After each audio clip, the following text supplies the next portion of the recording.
Hello, my name is Clement Harris III, and I'm a certified hypnotherapist working for Peninsula Hypnosis.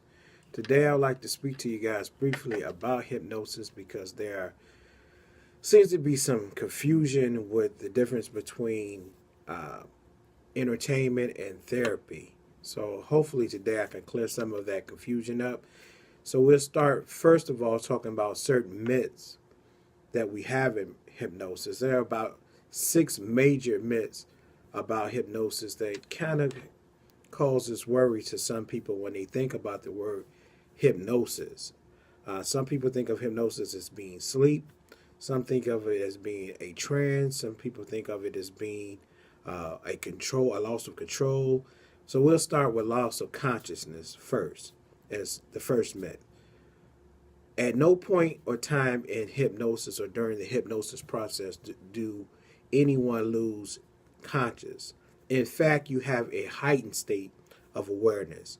You will be able to listen to every word I say as if we have in any general conversation.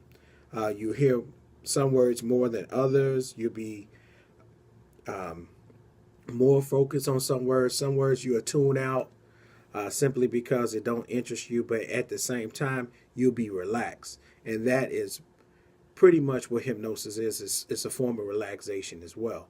It's the it's the state of being between being fully awake and almost sleep. It's like daydreaming. We've all driven home at some point and couldn't remember how many stoplights we ran through, or how many red cars we drove past, because we just tuned things out. Maybe it's the music we listened to, maybe it was the road that hypnotized you. But we all have had some type of daydream, the majority of us, at some point in life. One of the second myths I like to discuss is that people think that once you hypnotize, that you will do crazy things, and that is just a fallacy. In fact, just because you're relaxed don't mean that you will basically go against your norms. If you are totally against something while you're fully awake, you'll be totally against it while you're relaxed or hypnotized.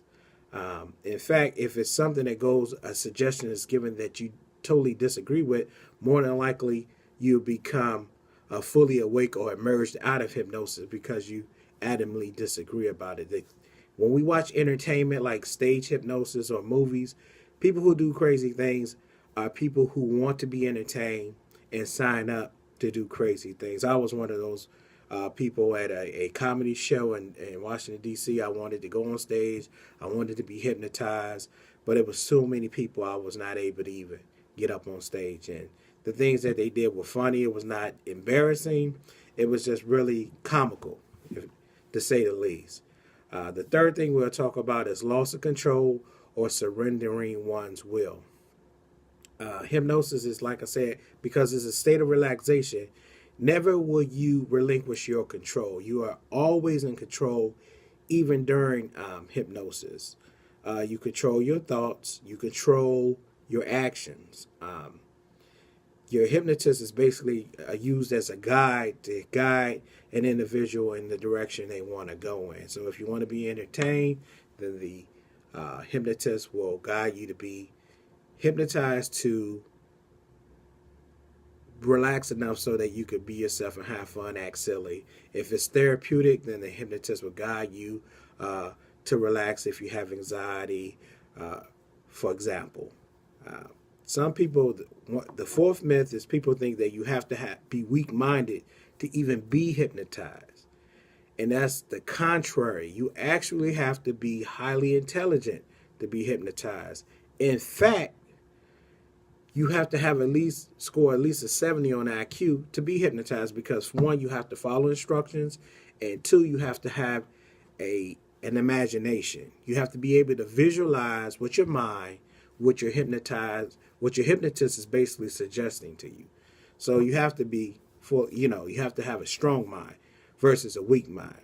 The fifth myth that I would like to discuss is that people believe that they will tell secrets when they hypnotize. Your deep, your deepest secrets uh, will basically remain with you. Some people use hypnosis for like age regression and go back in their past to reveal things they want to go get over. But if you're not engaged in age regression, there's no reason to pry deep into your past. And those people who perform age regression want the hypnotist or the hypnotherapist to pry into their past to discover the ISE, what we call initial sensitizing event, to get over that, to overcome some obstacle that they're having in their life, whether it's fear, whether it's anger, whether it's self-confidence, or whatever the case may be. They have to go back to that event in order to get past it. And that's the only time a hypnotherapist will ever pry into your past. In fact, we'll ask you what you want to work on, and we'll just address those situations. It's important to be honest, and it's important to have some idea what you want to work with, and so we can overcome that task. But as far as prying to people's past, that's not what we're here for at all.